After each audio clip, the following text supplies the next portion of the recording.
WQEE 99.1 FM The Key, home of Southern sports and talk. Noonan, Sharpsburg, Franklin. You're listening to At Home with Allison, your local expert on real estate, business, and community. All right, it's WQEE 99.1 FM. This is Allison, and welcome to the At Home with Allison show. This is week 3, and it's getting more and more exciting every time. I did the first show by myself. Last week we had the Mold Man on, and today we have a very, very special guest.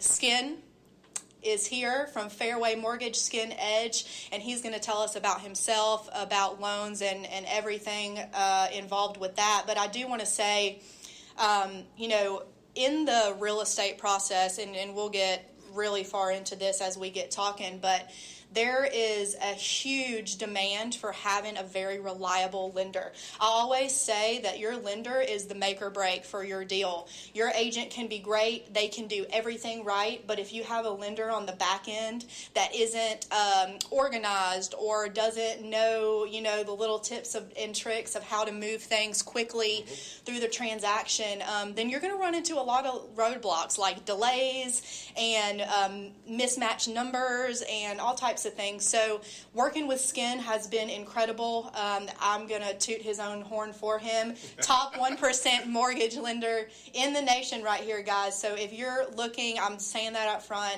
if you need to get pre-approved, you need to go to this guy. I work with him. He is great. Hey, Erica. Happy to see you on our Facebook Live on the Allison Waters Realtor page. Skin, let's jump in a little bit. First, I want to address the elephant in the room, which is probably where Skin came from. Yeah, because it's not a common name. So sure, that's usually the first question. That's usually the first question yeah. when I meet somebody. But Skin is not on my birth certificate. My real name is no, it's not. My real name is Arthur Brandon Edge. Actually, the 5th. I have a son who's the 6th. I had 2 daughters out of the gate and thought I was going to be the one to ruin the tradition, but luckily I kept it going. Wow. My great-great-granddad was Arthur Brandon Edge, I guess the 1st. Yeah. In high school, he started going bald, was very skinny. His friends nicknamed him Skin. He had a son, Arthur Jr. Everybody naturally in town called him Little Skin, and it's been passed down to generation. So my dad was Skin. My granddad, who passed away about 4 months ago, was Skin. Wow. So holidays can get a little confusing sometimes. Yeah, they shout Skin and everybody turns around. So at this point, we have a little skin, a big skin, and that's kind of how we operate. That's awesome. Yeah, that was one of the first things, when I mention people your name, they're like, wow, that's really unique. I'm like, it is. I've heard everything. But it makes you stand out. It does. And that's really cool. It does. So tell us about family. You grew up in Noonan. What's Born and raised in Noonan, in Featherston Heights. I actually live with my family now 4 houses down from the house I grew up in. My parents are still there. Wow. I've got a wife, Lindsay, 3 beautiful children. Mary Alice, who is 7, goes to Elm Street. Hatcher, who is 5, and Little Skin, who is 3, and they both go to preschool at the Methodist Church. So, needless to say, there's no shortage of activity in our house. Yeah. Went to school at the University of Georgia, go Dogs, and lived in Atlanta, actually, for about a decade after college. Oh, wow. And was in the insurance business there. I wasn't in the mortgage business Oh, there. Interesting. I was. Okay. And, like health insurance? It was property and casualty, commercial. Okay, cool. And moved back with Lindsay. She got pregnant, and I was driving to Atlanta every day from 6 a.m., getting home at 7 p.m., and said, that's no way I'm going to live my life for forever, and decided to look for something in Noonan. Thought I would stay in the insurance business, but luckily talked with Stephanie Smith at Fairway and kind of took a flyer and got in the mortgage business. It's the best decision I ever made. Our company our office here locally is right above the Leaf and Bean Coffee Shop and Ace Beer Growler downtown. Which is crazy for me because before we were linked up through a buyer client of mine. Before we linked up, I never saw that little sign. So I go to Leaf and Bean every single morning. Every morning. I have to go. If I don't get their cold brew, something bad's going to happen. So once we did that deal together, I started the very next day I went to Leaf and Bean and I saw your name right there. I was like, that's so crazy. The signage could be a little bigger, I think. There's just not much much room in that little But area. it stands out. I mean, it's right by the door handle, so now every time I walk in, I'm like, oh, the skin's upstairs. It's tough. It's tough to miss it, and I'm there, pretty much all the time, and at Leaf and Bean a lot. Yeah. And have y'all been in that location for a while? Yeah, we've been there since I started, and I started with Fairway in 2014. Oh wow, okay. So we've moved, different office spaces within that building, but we've never left that building, and Yeah. I don't plan to. Gotcha. What do you guys do at Fairway? I mean, obviously you do mortgages, home loans, but what do you guys specialize in? What about Fairway is better than maybe working somewhere else? Yeah, it really runs the gamut. I mean, we do everything from FHA loans to USDA to VA, conventional, jumbo. We can work on new construction. We obviously do refinances when rates are in the right position. So there's really, besides land, not much that we can't do. We work with buyers of all types. I can work across the state of Georgia. I'm licensed in Alabama, pretty much across the southeast as well, in Mississippi and Florida. So I do second homes if people want to buy a condo, if people want to buy a lake house. Right. So it really, really, runs the gamut for us. So what if someone wanted to get pre-approved? Mm-hmm. What's that process like? They reach out to you, then what happens? That's where we like to start. And typically it's an introduction from a real estate agent that makes up about 80% of our business. The other 20% is what we call direct to consumer, right? Right. So we either meet in person, or I can send them an online link, or do it all over the phone. I like to work with however everybody else wants to work. Some people don't want to see your face. Some people want to meet in person 5 times throughout the process. Exactly. So I start by getting all their information, personal information, employment, how their income works, how much they have available for down payment. Okay. And then I put together, a pre-qual for them. And, I combine all that information and decide, hey, is conventional better for them? Do they not have a down payment? Would they need to go USDA? Is their credit score maybe a little lower and their ratio is higher? So maybe go FHA. Are you getting bank statements and things like that from them at this point? Yeah, we'd like to. Okay. Especially if they're self-employed, because, that's way different in terms of write-offs and things of that nature. Sure. If they're W-2, we definitely like to get it up front, but it's easier to pre-qual them more quickly if they're getting paid the same thing every 2 weeks. They have steady employment. So once I have all that, and along with the credit score, obviously, I get what's called an initial estimate in their hands. Okay. And we schedule a phone call or a meeting. And that initial estimate is, it's just something we start on. We go over all the numbers, answer any questions, quote additional options, make adjustments. So at that point, they are, comfortable financially, and that shrinks the already low inventory for them and their agent to go looking. So if they're comfortable at 300, with 5% down, they know that they don't need to go look for a $400,000 house. Exactly. They know they don't need to go look for a $200,000 house. That'd be a big waste of time. Sure. And they can tell you, at this point too, kind of like what they're thinking they want to pay monthly. Sure. We estimate taxes, insurance, stuff like that. So they already have a predetermined idea. And what you send also lays out like closing costs It's a three-page estimate, and it's very detailed. And at first, it can seem intimidating especially to a first-time home buyer, right? But it's got, like you said, the estimated taxes, the insurance, the principal, the interest. I describe mortgage insurance to them if that's part of the process. Right. Closing costs, prepaids for taxes and insurance. Okay. I talk to them. The seller may, be able to pay some of the closing costs. So if they do, here's how we deduct that from the bottom line and what you'd be looking at. So the initial estimate goes out, but it always gets changed, right? And then as they get comfortable and they go out looking, Allison, you may send them a house at night and they say, oh, this looks like something I want to go see. I tell them to text me or call me or email me, and then I turn that estimate, which was initial, into something that's a lot more real. Sure. If they were looking between 250 and 300 and, there's a house at 280, they can know exactly what they're getting into financially before they even go see it. Right. What's the turnaround time when they submit all this information typically? Same day. Same day. Yeah. So I will say we strive to have communication with them. It's quick. Yes. It's immediate. It's text. It's email. It's by face. It's by phone. And then I update you. Typically, as soon as I get done with that, and they're comfortable, I call you and say, hey, here's kind of their range. y'all go to work. I'm here. Yep. When you want to see an option, and then hopefully a contract comes along Yeah. soon after that. Yeah, and I will vouch for that. I will say, obviously, I'm in my third year. I've worked with a lot of different lenders and seen a lot of different scenarios, and lenders are not always really responsive. Companies that are, let's say like online based, I'm not going to name any names, but sometimes, and then the larger banks that they're just not as responsive. They can't move things as quickly, and it's not a personal thing that maybe that lender themselves isn't a good lender or they're not qualified to do the job. It's just like some companies don't have the tools and they're not trained in the way that some like private local lenders are, and working with you has been great. Skin is very responsive. Likewise. He does. He reaches out to me. He keeps the clients very engaged, and everything moves really, really quickly. That is one huge reason, that I wanted to have Skin on so early on, is because, we did our first deal together was from a buyer client of mine was already connected and brought Skin to my attention, and we closed an FHA loan in I think it was 12 days.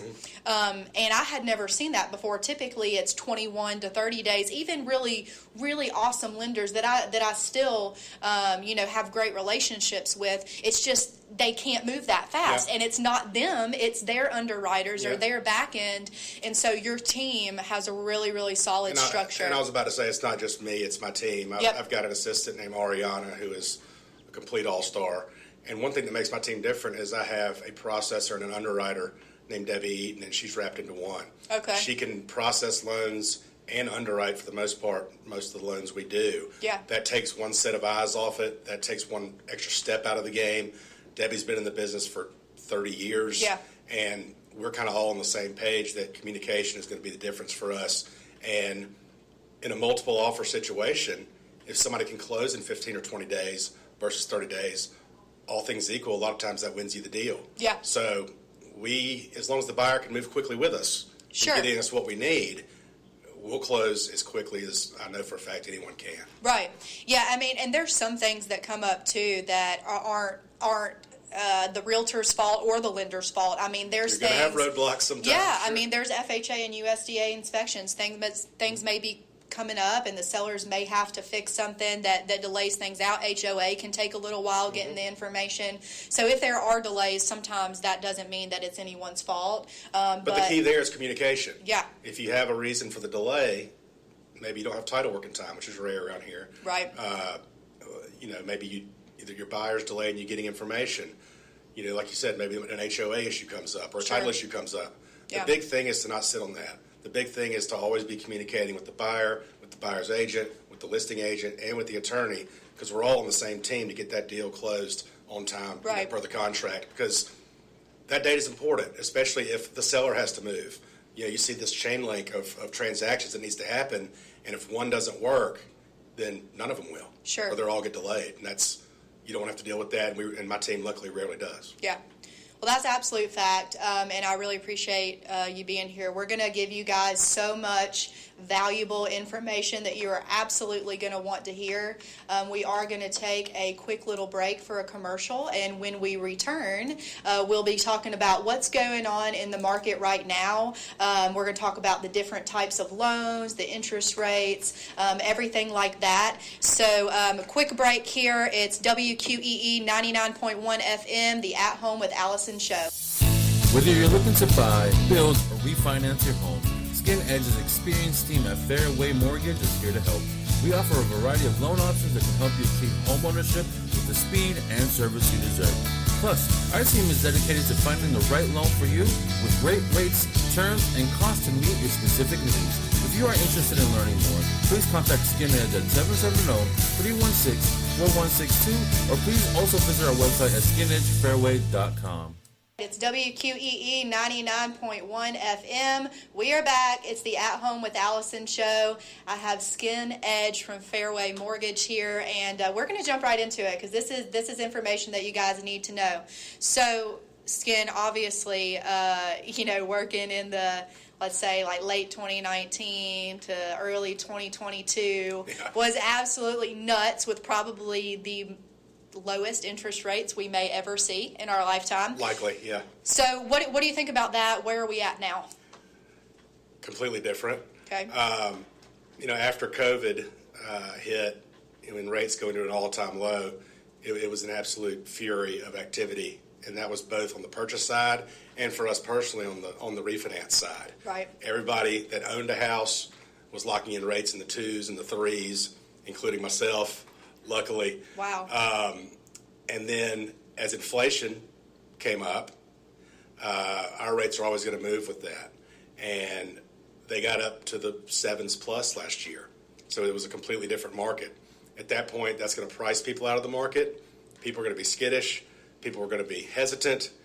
Even though you tell them, historically, over the last 50 years, I actually posted something on my Instagram page yesterday that the average rate over the last 50 years is 8%. But we got spoiled. That's right.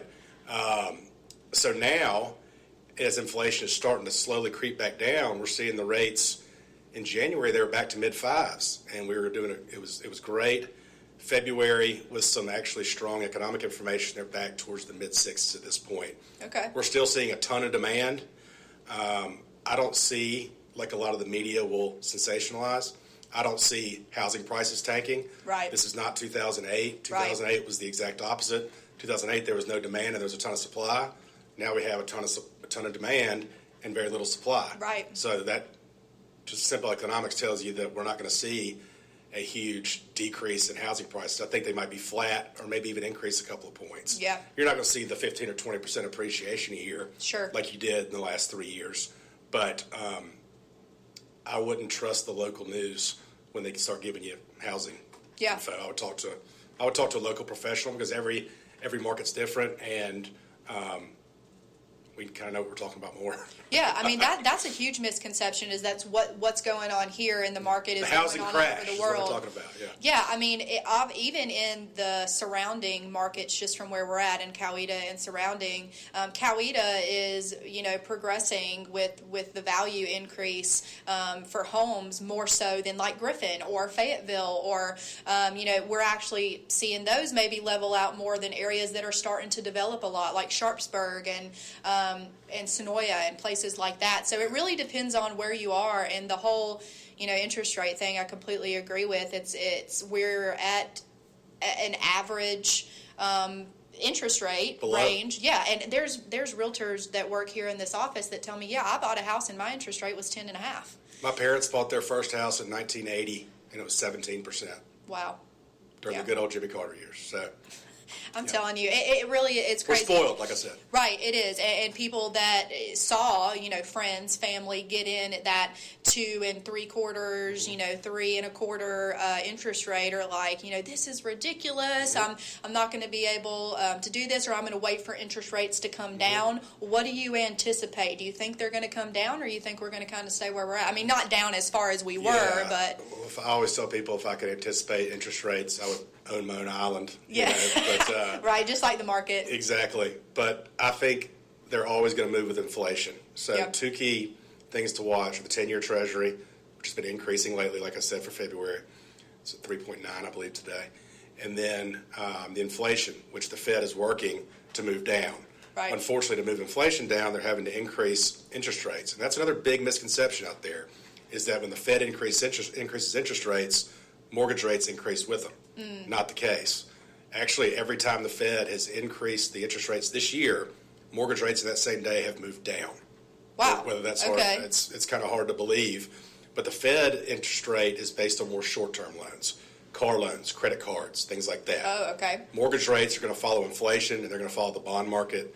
And I think as the Fed works harder to move inflation down, you're going to see rates go down. I've seen prognostications this year that mid-5s at the end of the year would be good. I've seen low 5s. Mm-hmm. I think somewhere in there by the end of the year is kind of what I'm expecting and what I'm hopeful for. And what that does is also, obviously it helps people buying now, right? But people that bought last year at a 7% rate or a 6.5% rate, that creates refinance opportunities for them. Sure. So while they bought last year and didn't sit on the sidelines, they could end up getting that lower rate, right? And their house has already appreciated a little bit, and they got the house that they really wanted. Right. So I try to encourage people to, it's kind of a corny term, but marry the house, date the rate. If you see something you absolutely like and you're comfortable with the payment and you can lock something in fixed, sure, and rates are, the forecast is for them to move downwards, it's not a guaranteed refinance at all, but you're in a worst case scenario position. Right. And if that's a good place for your family in a good location where you want to be, go for it. I think the key there is them being able to afford the payment. Correct. So you don't want to get in a financial situation. That's one thing as a realtor. I don't want you to end up house broke. No, I'm not encouraging that. Yeah, we want you to be able to afford the payments and not like you said, not bank wholeheartedly on that refinance, but know that it is a potential possibility for you in the future to be able to do that, and it may bring a little relief for you, but you don't want to bank on that being an option. No, I mean, if you're, and I talk to people about their debt to income ratios and where they should be, and if they're tight or not, right? Or I can say, at least from my perspective, this looks really good. Sure. But we don't take into account how people's, everyday expenses and grocery bills and how many kids they have and things like that. So everybody's situation is unique. Well, let's talk about the different loans. So obviously we got conventional. What would you say the most common are? There's really three around here. Okay. Conventional, which is anywhere from, you can go as little as 3% down, depending on income and depending on where you're buying. Okay. But it's mostly a 5% down minimum. You got to have good credit with that? Anything 620 plus. Okay. It's going to hurt you on the mortgage insurance side if you put less than 20% down and you have low credit. Okay. But typically, 620 plus. That's most of our products. FHA is very common, 3.5% down minimum. It allows higher debt to income ratios. There is a mortgage insurance with that stays on there for the life of the loan. Right. But the credit score isn't affected by the mortgage insurance, which helps if somebody's got a 640 to 670 credit score, and they've just got that 3.5% down. A lot of first-time home buyers utilize that. Sure. And then USDA is popular around here, especially right now, and that's more of a rural loan. Every home is not eligible for that. Right. There's a website that we help people with that you can type in the address and it'll tell you if it's USDA eligible or not. Right. And that can go as little as 0% down. I think we did a transaction recently where the person the borrower got money back at closing because he put 0% down and the seller paid the closing costs. There you go. And then he got a $230 check at closing. Yep, I had the same thing happen. So that happens. Yep. You have VA. I don't see a ton of that around here, but you do see it. Right. Our Savannah office sees it a lot with the base there. Sure. That's also a 0% down and is an incredible tool for veterans and very well deserved. Absolutely. And you see jumbos. Not around here very often, but I do about 15 or 20% of my work in Atlanta, having lived there for 10 years. And with prices are what they are up there, right. A lot of those loans I do are jumbo, and I have access to a bunch of different investors that I do on that front. So going back to USDA, just because this is a really popular one for me right now. More USDA calls this year than I have in the last 5. I'm telling you. So the last couple years, it hasn't been quite as common, but I'm getting so many people coming with the USDA. So the USDA is a little tight and tricky with eligibility. So explain that a little bit about like what income and like different area and kind of. Well, there's 3 things. One of them I touched on earlier is location. So if you've got something like that, it's not going to be USDA eligible. The second one are the debt to income ratios. Typically, they don't allow more than 29% on their housing ratio and 41% on your overall debt to income ratio. Okay. That's much lower than an FHA, which will allow into the 50s sometimes, or conventional, which will allow up to 50 sometimes. So you need less debt. Correct. To get Correct. USDA. You need less debt and more income a lot. But then with the more income comes income limits. Right. And depending on county, there's an income limit which changes every year. And this year in Coweta County, I believe I don't want to give a number because it depends on how many people you have in your household and things like that. But the last deal I did was, I believe, $103,500 was the income limit. So if you go over that, you're not eligible either. So you really have to hit all 3 of those, check all 3 of those boxes in order to be eligible. Is there an income minimum? No. Okay. But if you have a minimal income, you're most likely not going to meet those debt-to-income ratios. Right. That makes a lot of sense. And then FHA, if someone wants to, obviously the 3.5% minimum, if they want to put more than that, they totally can. It helps balance out some of those monthly payments. Yeah, a lot of that has to do with what their monthly budget is. Some people This is a question I ask people every time in the pre-qual process. Are you more monthly payment sensitive or cash sensitive, right? Right. Some people have plenty of cash but are really tight on the monthly side, and then vice versa. So that's how we put together a program that kind of meets their needs on both ends. Right. Well, let's talk about escrow. So a lot of people say, well, why do I have to escrow my insurance and my taxes? You don't have to. Okay. So y'all don't require it? Well, without getting too granular, usually you have to put 20% down not to escrow. Right. So I would say, 19 out of 20 of my clients do escrow. Okay. And what that does is you start an escrow account at closing. You put a number of months of taxes in there, depending on what time of year it is, and then you pay up front a whole year of insurance plus 3 months to pay for that closing date. If you close on 4/1/2023, that'll pay for your insurance from 4/1 till 4/1/2024. Right. Right. So it's like that upfront cushion. Correct, in case it goes up next year. And part of your monthly payment is going to be broken out into your taxes and in your insurance. And what we do when we receive that monthly payment is we put that in an escrow account for you. We don't charge interest for that. It's more of a service. And every lender does this. Right. So when the tax bill and the insurance bill come up, you've been making your monthly payments over the course of the year. We get the invoice and we send the payment on your behalf. Right. It's something that most people do. It kind of makes you save for it. Sure. Most people who don't escrow are people who are maybe heavily bonused at the end of the year, right? Mm-hmm. They make a smaller base salary, but they're heavily bonused and would rather pay it all at once in one big lump sum. Right. But this allows you not to have to write a big check at the end of the year for your taxes or your insurance. Yeah, and it's good for for buyers to know that when you do see an increase, it's not the lender that's doing that. It's because of your taxes. Yeah, don't blame us on that. Yeah, exactly, because of your taxes or whatever. They're going to change on an annual basis. Yeah. And then your escrow account's going to fluctuate based on that. Right. And it might spread it out. You have a choice usually to write a check, or if it goes up, or you can spread it out over 12 months. Right. So we recently saw about 2 years ago a large increase in property taxes for basically everybody. It just depends, and we always get calls, and we encourage calls when people get their tax bill on what they need to do. Right. And I want to say, just from a realtor standpoint, that the last couple years, or let's just say between 2020 and 2022, it was really hard to get FHA loans and USDA loans and VA loans accepted because there is an appraisal inspection process. Sometimes there is extra paperwork with FHA and with other things, but now it is actually really, really doable to get an FHA loan through and get a USDA loan through and accepted by a seller. Used to, it was not necessarily desirable, but now, just because you're up against a conventional or a cash offer, that doesn't mean that they're the best offer. Yeah, you're not dead in the water anymore. I mean, Right. 6 to 9 months ago, I hate to say it, you kind of were, but that's because rates were, and during the COVID era, rates were super, super low. Right. You had a ton of buyers. People were offering no contingencies, no appraisal, $50,000 over asking. It was stupid. Yeah. And It really was. if you had an FHA loan, and there were 15 offers, Yeah. you're going to probably get put towards the bottom of the stack.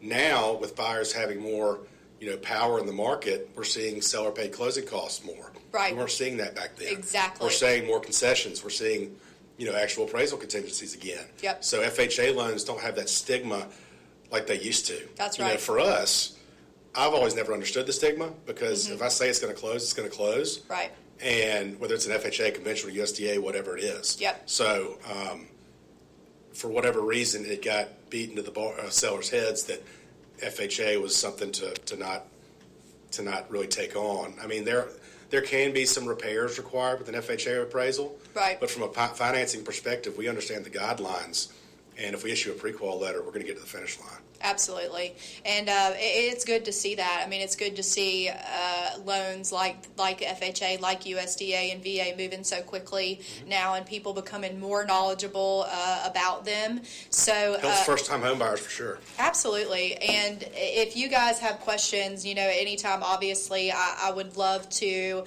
link up with you and talk about that process. And then, of course, if you're interested in getting pre-approved and you have questions about just to even find out out if you can buy. A lot of people think that they don't have an option to buy, or that they don't have the finances or whatever. You never know until you at least go through the pre-approval process. Well, that, and or the you know, pre-qual. it doesn't happen overnight a lot of times. Right. There are people, it happened last night. I talked to a person, and she wanted to get pre-approved, and you know, there was the credit was a little low, and I said, hey, let's do this, and I think you're 6 months out. So one of the services my team provides is we'll put together a game plan for you. Right. And say, hey, maybe open a trade line and make payments on time, or do this to boost your credit score, Okay. or save this amount, you know, monthly to have enough for a down payment. Sure. Or pay off this debt if you can. Yeah. And it might say, I'll set my calendar for 6 months from now, but here's the game plan, and we'll see where we are. Right. I've had it before where I've talked to somebody and we didn't close for 3 years, and we're never going to give up on a person as long as they follow and are open to what we're Absolutely. recommending. Yeah, and just because you're not ready now doesn't mean that you're going to be a burden to get you there. That's part of our job. That's what we enjoy. We want to help you become a homeowner and get to the finish line. However long that takes, whatever that entails, that's our job to help guide you and get you to that point. So I would love to pre-qual somebody and get a contract the next day every time. Yeah. It doesn't really work that way. Absolutely, yeah. No, it's not ideal. And then, it just takes a process, too. I mean, once you get that pre-qualification, now we got to find a house. And, you never know how long that process can take. Obviously, the market's a little slower now. It could happen really quickly. But if you're very insistent upon, a certain type of home, or you have desired needs or need to be in a specific school district, it could take some time. So how long does does the pre-qualification last before they need to renew it? I would say, 90 days. And I tell people this, 90 days is the number, but that is also subject to no change in employment. Okay. Not taking on a lot of larger debt. Keep the credit profile the same. Don't go out and buy a Ferrari. Yeah, please don't. Don't go out and or buy really any car. or a boat. Yeah. I've seen it happen. Yeah. So, well, I had someone one time quit their job a week before closing. Correct. So that's another thing you don't want to do. Yeah, don't change your employment. Don't go from W-2 to 1099. And don't take a vacation for 2 weeks before you're going to close, because when you get the final pay stub, it's going to show your payment cut in half for that month. I would recommend not doing that as well, yeah. Because that's happened as well. I've seen all of it, and I do a kickoff call once we go under contract. I think we'll probably get into that later, but that's something that I stress, especially while we're under contract. Right. Don't change anything. Sure. Don't rack up any more debt. Don't do anything to change your credit profile. Right. Because we'll find out, and it could affect the loan and affect the closing. Well, that is truly some of the best information that you can get and that you can have as a buyer. So we are going to take another break. When we come back, we're going to explain a little bit about what the process is from writing an offer, going under contract, getting to the lender, and then all the back end stuff that takes us all the way to the closing table. So just a quick break here, and we will come back. It's the At Home with Allison show on WQEE 99.1 FM. This week's property of the week is located at 688 Cheatham Road in Griffin, Georgia. This 32.14-acre tract is waiting to find its new owner. This property features a 3-bed, 2-bath home built in 1890. An 18 by 28 utility shed ran with its own power and water, fencing for horses and other livestock, and timber such as pine, oak, and pecan trees. Call 678-634-9770 for more information. All right, we're back. It's WQEE 99.1 FM. This is the At Home with Allison show, and I am your host, Allison Waters, Realtor. I do want to say that you can follow this show and myself in a few different ways. First way is you can add me on Facebook, Allison Waters Realtor page. That's where all of these shows are going to be live streamed. We're also going to be posting all of it to YouTube and other podcast sites like Amazon Music, Spotify, iHeartRadio, and some other links that I will share on the page as well. But A Waters Realtor is my tag on any site. You can find me, and then Skin Sharriers as well. Where can we find you online? All over the place. www.skinedgefairway.com. Skin Edge, that's on my website, obviously. Skin Edge Fairway. is my, excuse me, Skin Edge Mortgage is my Instagram, and then I can be reached at 770-316-4162. Absolutely, guys. So, yeah, just stay. If you find value in these shows and in these guests that we're having, which you should, because this is the best of the best right here.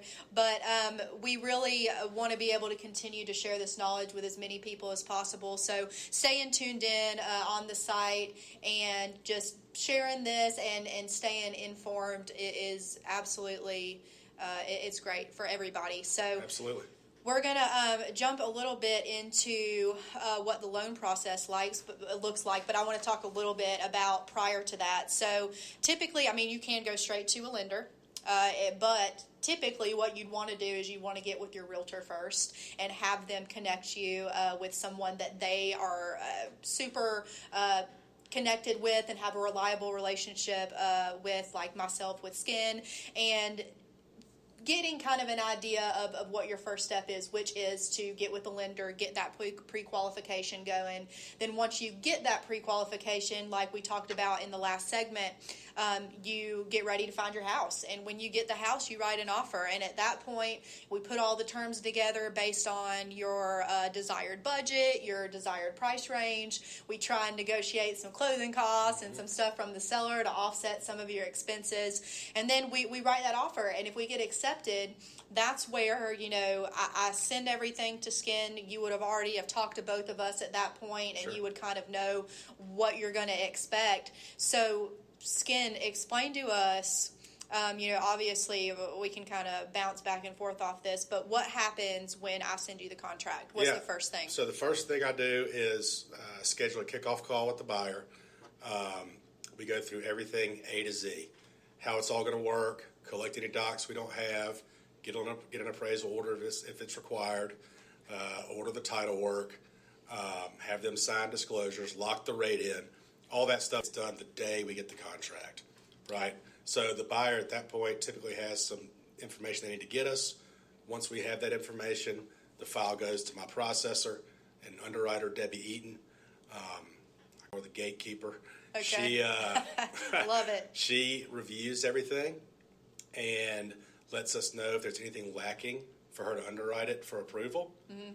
Either myself or my assistant Ariana will communicate that to the buyer. They get us what we need. Usually around that time, the appraisal's coming back. We're getting appraisals back now anywhere from 6 to 8 days, pretty quick. And insanely quick. Yeah, and about that time also the title work's coming back. Okay. We scrub those to make sure everything looks good. The title work, will determine what the taxes are for that year. Right. Obviously, we want the home to appraise for at value or more. Right. It usually does. If it doesn't, obviously we have a conversation to have with the listing agent. And then once all that is done, Debbie wraps it up in a pretty little bow and approves it, clears it to close. Then we kind of go to get the closing disclosure signed. You have to have that signed 3 days prior to closing. It's very important. And that breaks down all the numbers. Right. All the numbers. And at that point, I go over the numbers with the client, answer any questions they have, get them wiring instructions so they can wire funds. I've got one today where they're selling a house at 1 o'clock and buying a house at 3 o'clock with 2 different attorneys. So I'm coordinating all that in terms of them sending a wire here. And just making sure everything is ready and on time, confirming with my closer and the closer at the attorney's office that everything's set. I always do that the day before closing so there's no surprises. Okay. And that's kind of it, A to Z. Yeah. That's a lot, and I did that pretty quick, but that usually happens over a 20 to 30-day period or however long the contract is. I have one right now that's 45 days. Right. But we're going to have that approved. We got the contract on Friday last week, and we should have an approval. If we get one more piece of information, we'll have an approval today, subject to title. Right. That's 7 days. Yeah. And that is such a crazy thing to me. I think the first conversation that we actually had on the phone was after we closed, and I called you, and I was like, hey, how did you do that? I was like, how did you close so quickly? I was genuinely not confused, but I was just like, wow, because... So just to give you guys a little context, typically you go under contract. Let's say you have a 5 to 7 day due diligence. That's when you have your personal inspection. You verify all your finances with your lender, make sure that everything makes sense. But typically you're expected, prior to my experience working with Fairway, is I would anticipate the appraisal happening maybe 2 or 3 weeks in and getting the appraisal back a week before closing. That was typically always the case. And when we went under contract on our first deal together, the listing agent, we just went under contract the night before, and the listing agent is texting me that next day saying, hey, the appraiser's going out to the house. And I was like, what are you talking about? That must be a wrong appraisal because he's going to the wrong house. Yeah. There's no way that it happened that quickly. But it did, and that's why we were able to push that closing up so quick. We closed that FHA loan in 12 days.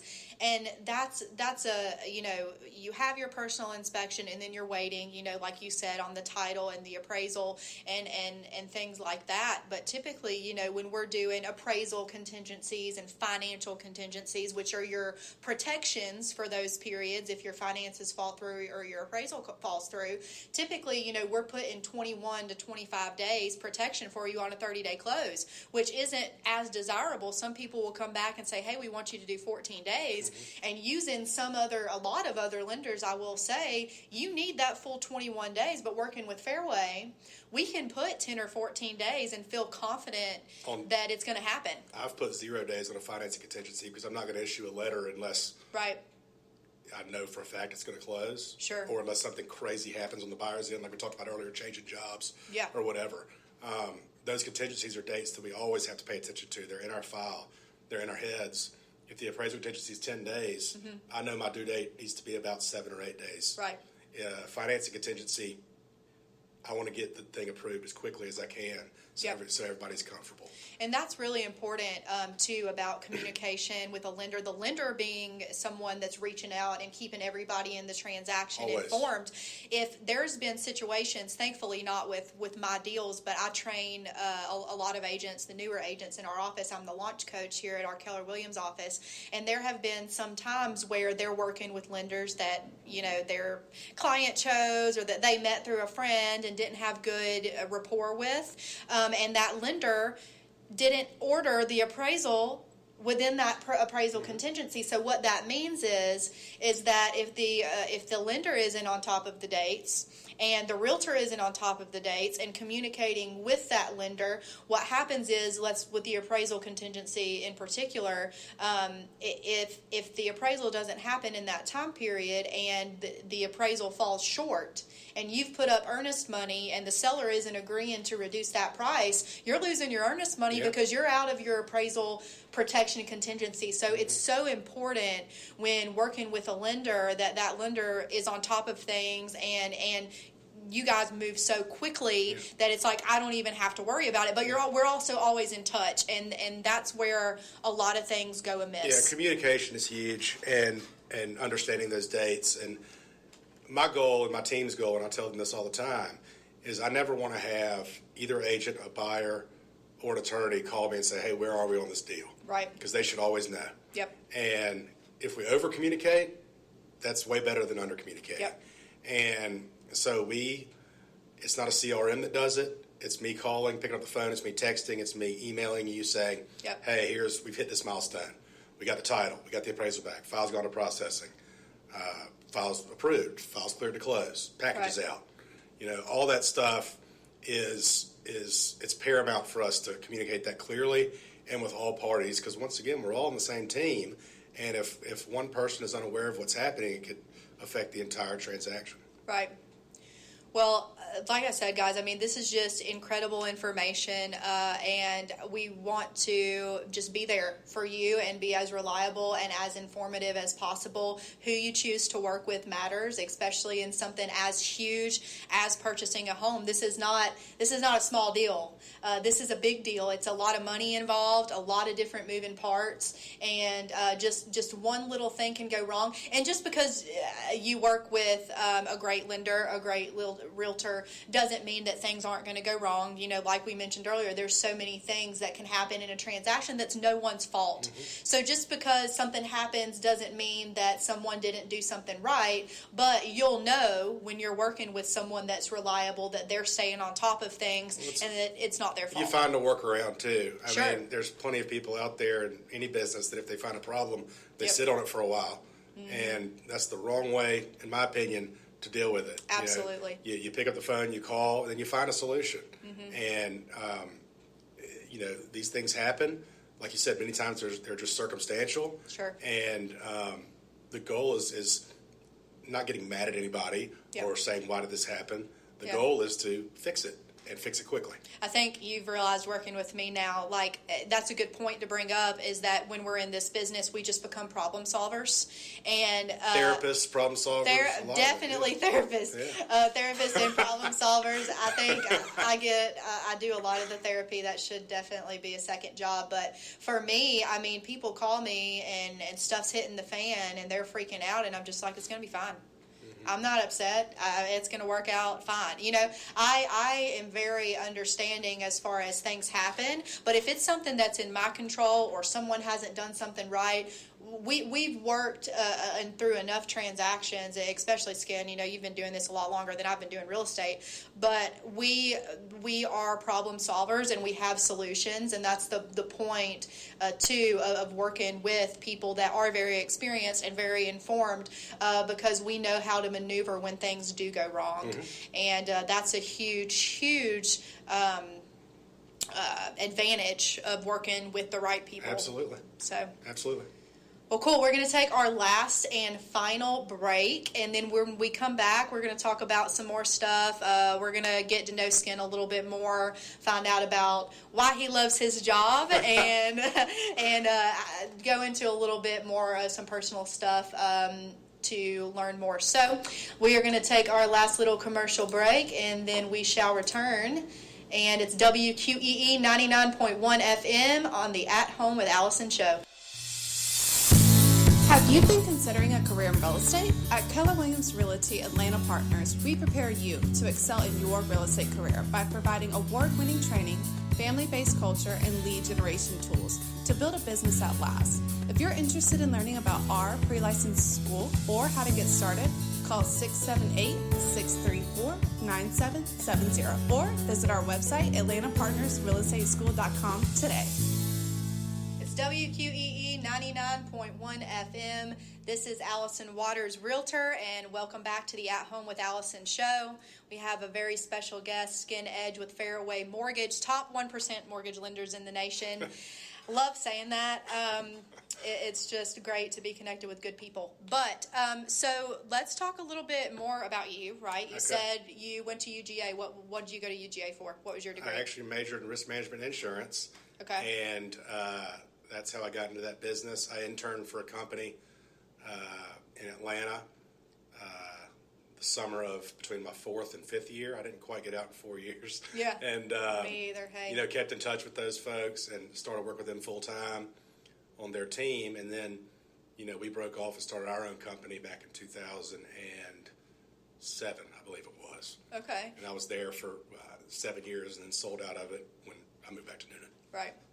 What I think you may have mentioned this briefly at the very, very beginning, but what about, the insurance life did you not like that you do like about what you're doing now? I wouldn't say I disliked it. It's totally different. I was doing commercial property and casualty, which if you did 4 transactions a year, sometimes you had a great year. Okay. So it was a lot of sitting around and being the first guy on the bench waiting for some, it's tough to, I like this is more fast-paced. It's fast-paced. And I can be an impatient person. My wife would tell you that. Yeah. And this fits my personality more. So I didn't dislike the product. I didn't dislike what I was doing. I actually loved who I worked with and loved the people. Okay. Still keep in touch with them. Yeah. And it's just, for me, it was a lot of hurry up and wait, which doesn't fit my personality. Yeah, I can totally relate to that. Some people, and I tell people, too, that because a lot of people come and ask about getting into the business, and I would imagine that this is the same for lending as well. It's like, this is very fast-paced, and this is very I want to say under pressure. I mean, it is. It's a very fast-paced, under pressure type business, and you got to be a special type of person. I'm not going to say special, but a particular type of person to want to do these jobs in this industry. It's not your normal 9 to 5. It's not, and people think when they want to get a license, you take a state test to become a mortgage lender. So yeah, same thing for real estate. So people think I'm going to go do this and make a ton of money, but people don't realize the amount of work and the amount of time. I mean, we're reaching out and having conversations at 10 o'clock at night sometimes. Saturdays and Sundays, people want to go see houses because that's when they're not working. That's right. And most Saturdays and Sundays, I'm taking an hour, maybe 2 hours, if the kids are having quiet time, or if it's, I'm at the house by myself, I'm doing some work to either pre-qualify somebody, get ready for the following week, or, whatever it may be. Yeah. But it's definitely not a 9 to 5, and that's actually what I like about it. Yeah, I do too.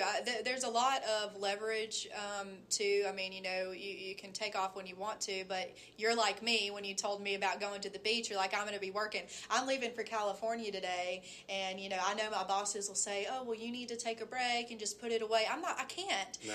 Everything's still moving. People still need things, and I can't. A vacation is never really truly a vacation, but I love that part. Yeah, and it's the pros and cons of technology. It allows you to get away, but also never get away. Right. If that makes sense. Yeah. What would you say you love most about your job? It's a combination. I'm a people person out of the gate, and you're dealing with people all the time. Yeah. Then I'm also a numbers person and a real estate person. Sure. So this kind of combines all three of those, and then just being at the closing table when somebody closes, especially maybe if it's their first home, and seeing how happy they are and the smile on their face, and knowing that you were kind of a small part of that, I think it's a pretty cool thing. Yeah, no, absolutely. I totally agree. So let's do a little fast round, quick, answer some crazy questions. All right. Don't get too crazy. No, I'm just kidding. It's not crazy. So let's bring up Leaf and Bean for a second. What's your favorite drink at Leaf and Bean? Diet Coke. I don't drink coffee. Really? You don't drink coffee at all? Haven't had a cup of coffee in 2 decades. So do you drink caffeine, though? A lot. Too much. Really? Diet Coke. So I'm trying to cut back. Have you tried Diet Dr. Pepper? I drink a lot of that too. Okay, I was going to say that's the best diet it is. drink. I was pre-diabetic for a little while post-COVID, no. which I don't have any problems now. I didn't prior, but when I tasted Diet Dr. Pepper, I was like, my gosh, it's actually. If I'm at Leaf and Bean, I'll get a Diet Dr. Pepper. If I'm at the house, it's Diet Coke. See, I'm cold brew, get twacked out start of the day. Yeah. But that's the only caffeine I have, unless I have like a random soda here or there. But it's always a diet. I'm trying to cut back. Let's put it that way. Okay. What's the best concert you've ever been to? I won't say the best. Or your favorite? I don't know. The best concert. I've seen one band like 80 times. Okay. In Georgia, Florida, South Carolina, Alabama, Costa Rica, Colorado. It's a band from Athens called Widespread Panic. So I worked at Guitar Center, right? Really? And they'd come in all the time. Yeah. All the time. I've met a couple of them. Some of them are no longer with us. Yeah. And but I've seen them live. I've never counted. That's crazy. But somewhere between 75 and 80 times and traveled. And that's since my first show was in 2000. Maybe, no, 1999. Yeah. And my last show was last year. It's funny because I had in the back of my mind the sense that you were going to say their name because something about their fan base, they will travel all over God's creation to go see them. Yeah. And when I worked at the Guitar Center in Athens for 2 years Cool. when I was in college. Yeah. And that was the crazy cool job. If you've never been to Guitar Center, you absolutely need to go. For the listeners, if you've I bet you get a lot of fun people running through there. Oh, yeah. No, some of the most talented people in the world. But the Widespread Panic, the drummer, came a lot. And they were, pretty much our biggest customer that would come through. They're forever will be my favorite band. And they're from Athens, which doesn't hurt anything. Yeah, no. And they're still playing. Those guys are they are 60 years old plus. Yeah, and they are. Still rock.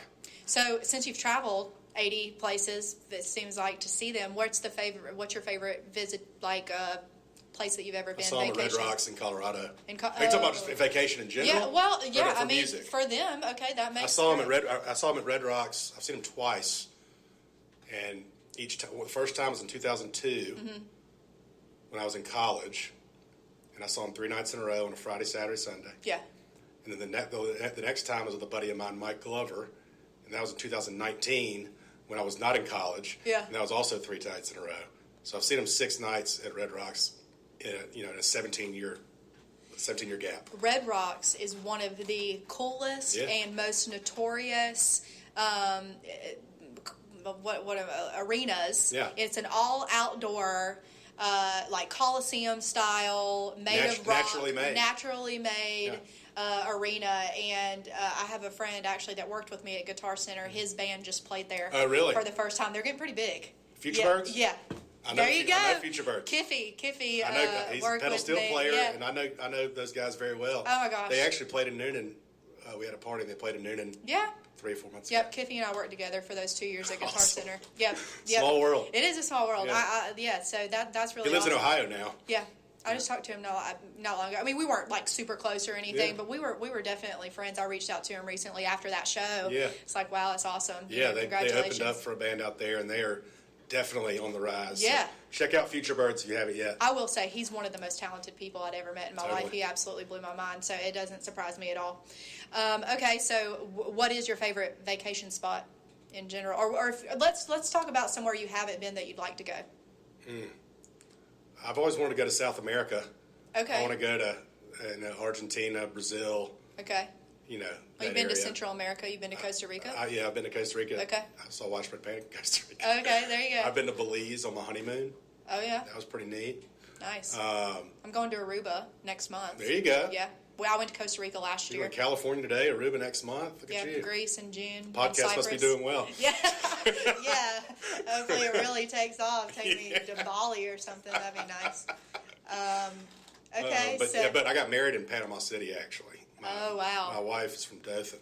Okay. And her parents have a place down there, and it's right on the beach, and so that's kind of a special spot for us. Awesome. Yeah, Panama City. She'd get mad if I didn't say this. Yeah, no, I get it. I've been to Panama City so many times. I feel like I know it like the back of my hand. Yeah. What is your? Do you read? You're not a book person. Not really. You listen to podcasts though. I listen to a lot of podcasts. What's your favorite podcast? You don't have to say At Home with Allison. It's okay. My second favorite? Yeah. I like to listen to Joe Rogan, believe it or not. Oh, yeah. Oh, he always yeah, has I cool love him. guests. That's a trendy answer, but he can have anybody from a athlete to a musician to a scientist to Love him. whoever. You and know, I like to listen to stand-up comedians' podcasts, too. I was in Orlando, and we were, down there for a family trip, and we were checking into the hotel, and for whatever reason, I was in there, I was cold, and I'm like, I'll walk outside. Well, my sister comes back to the car, and we're driving to our room, and she said, Joe Rogan, that's his name. And I was like, what are you talking about? She goes, he was standing beside me in there, and I couldn't remember his name. And I'm like, my goodness. Yeah. I was like, you let Joe Rogan pass us all by, and you didn't even say anything. I Wow. mean, to be, he... And then I'm a just big crazy. sports nut, too. Yeah. And I like golf a lot. And there's one called Gravy in the Sleeves, which is all about golf. Right. So I listen to that, too. Well, UFC too. My dad did a lot of mixed martial arts. Yeah, and Rogan's stuff big growing into up. that. He was, my dad was like ranked nationally at a certain point, and Joe Rogan. I've watched UFC since I was really little because of that. Yeah. And so I've never really just gotten all into those it, but connections. It kind of intrigues me, but I've never really gotten into it. Yeah, it's a brutal sport. It's It a is. little not quite. I'm probably not cut out for it. Yeah. Well, it's interesting, seeing like the small worlds and all the connections, because I lived in Athens for those 8 years. I went to UGA, but I was there. I was doing entertainment and media studies, and I really wanted to get into film because I was doing like part-time stuff on film sets and everything. I was working at Guitar Center, Awesome. and then I decided I was going to go to film school. And so I went to University of North Georgia, but I stayed in Athens. And Good decision. I lived there. Yeah, no, and I moved to Noonan 2.5 years ago. Wow. Yeah, I was not from here. So I moved here 2.5 years ago. I did not know that. I got my license, moved to Noonan, didn't know anything or anyone, and just like jumped right into it. Well, you're doing great. Yeah. Well, thank you. I appreciate it. Yeah. But Athens was a great place to be. I do miss it. But the music scene and stuff like that there was incredible. I was a musician at the time. Before I had What'd you my play? vocal procedure. I played the guitar and the You piano did? and stuff. Cool. Yeah. I'm like singer-songwriter type stuff. I still love to songwrite, but vocal stuff. Had a procedure. Can't really sing I can't sing at all anymore. Like, it hurts. I'm supposed to be in therapy, but that's a whole nother story. But widespread panic, future birds. Yeah, that's really awesome. Diet Coke. Yeah. That's me in a nutshell. Yeah. Yeah, absolutely. Well, I'm glad that, we got to know each other a little bit better too. Sure. Got to know some more stuff. Absolutely. This is so informative, and I just can't stress to the listeners enough to work with good people, work with people that know what they're doing. Top 1% mortgage lenders in the nation right here. Doubt that there's many more people that, can do as well as Fairway. I mean, they're killing it.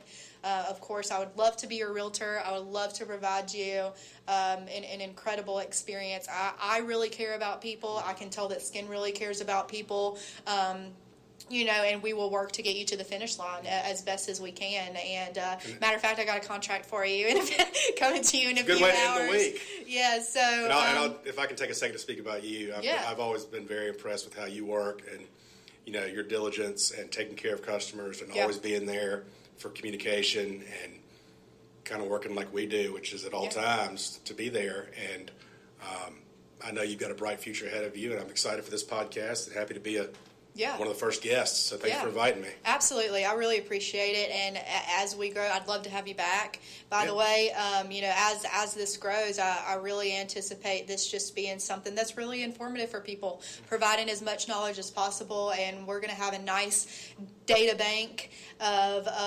videos and information for anybody that wants to tune in. So I really appreciate you being here. This has been some of the best information that you can have, guys, looking to buy. So I definitely encourage you to go back if you didn't listen to the whole thing and get as much out of this as possible. So that's it. We're gonna wrap it up. It's been a great show. Thanks again. Thank you for having me so much. This is great. Yeah, absolutely. It's the At Home with Allison show on WQEE 99.1 FM. Thank you for listening to At Home with Allison, your local expert on real estate, business, and community. WQEE 99.1 FM, The Key, home of Southern sports and talk.